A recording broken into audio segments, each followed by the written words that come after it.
Nah, oke next ya. Nah, sekarang memahami rumah atau lingkungan hidup. Jadi kan kita anggap lingkungan hidup kita itu rumah. Jadi jangan anggap rumah kita itu cuma sekedar rumah bangunan, tapi juga semuanya gitu ya. Neighborhood, tetanggaan gitu kan ya, jalan gitu. Makanya kan mas selalu ada kalau kalian sering hidup di kampung itu kan ada kerja bakti dan sebagainya. Kan kadang kita kayak ngapain sih Pak kerja bakti segala gitu kan ya. Eh, oke lah kita relay aja apa ke petugas kebersihan gitu kan ya. Tapi kan petugas kebersihan itu kan ada kalanya mungkin nggak membersihkan area kamu gitu kan ya, area lingkunganmu gitu kan. Oke, sekarang secara teori ya, lingkungan hidup adalah kesatuan ruang. Jadi intinya ruangan dalam satu gitu kan ya. Nah, itu termasuk semua benda, daya, keadaan, makhluk hidup, manusia, perilakunya yang mempengaruhi kelangsingan. Siapa sih yang langsing? Mempengaruhi kelangsungan kehidupan dan kesejahteraan manusia serta makhluk hidup lain. Oke, begitu. Udahlah, ini teori. Next saja. Sat. Nah, akibat sampah ini ya, ini info lokasinya itu Putri Cempo, guys ya. Ini kalau nggak salah foto waktu Putri Cempo itu kebakaran. Ini deket banget sama rumahku, cuma sekitar 2 kilo atau sekilo gitu ya. Deket banget. eh Apa namanya, sampah itu terutama plastik itu kan dia butuh ratusan tahun untuk terurai ya. Kita udah belajar dari SMP kan, dari SD SMP udah dipajarin ya. Nah, itu kan jadi sumber penyakit, bau, pokoknya bikin rumah kita jadi nggak nyaman gitu kan ya. Tuh, terus gimana sih apa namanya,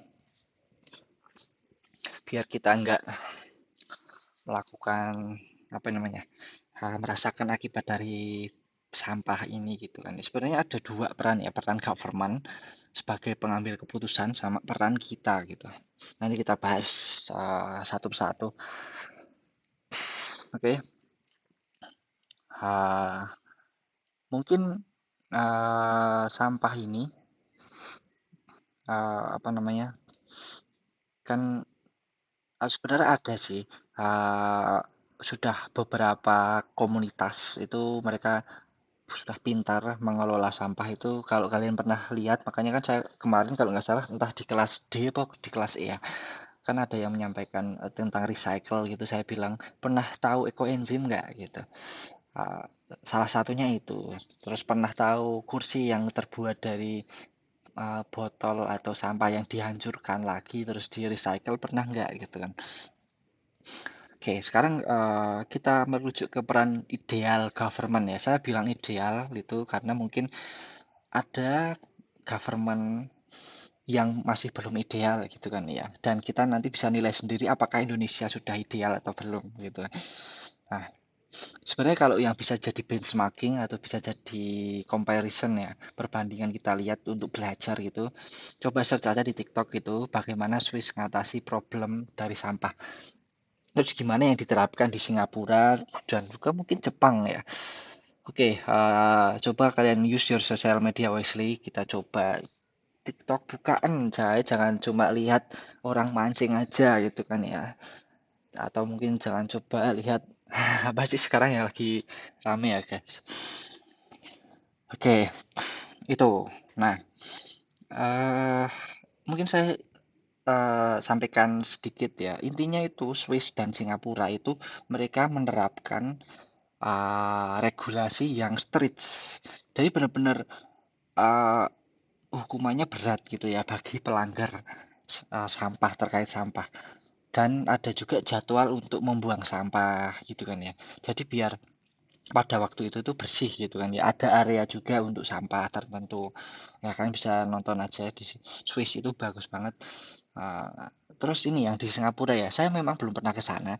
Cuma dulu saya punya teman SMP ya. Dia uh, kalau nggak salah sister school atau apa ya itu. Terus dia itu ke Singapura. Intinya itu dia kagum di sana itu benar-benar sangat bersih sekali ya. Dan itu terjadi nggak cuma karena petugas atau pahlawan kebersihannya itu yang gercep, enggak, tapi karena sudah jadi habits warganya gitu ya. Jadi warganya itu sudah jadi habits, atau kebiasaan untuk hidup bersih gitu.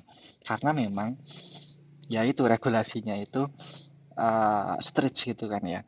Kalau kamu melanggar ya wis dendanya besar gitu ya. Walaupun cuma buang sampah kertas atau mungkin apa yang kecil. Tapi kalau ketahuan polisi itu nggak usah dendanya sampai juta-juta berapa gitu.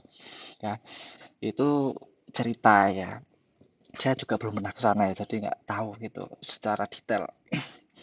Cuma bisa ditonton aja, itu saya pernah nonton di YouTube, di TikTok sorry.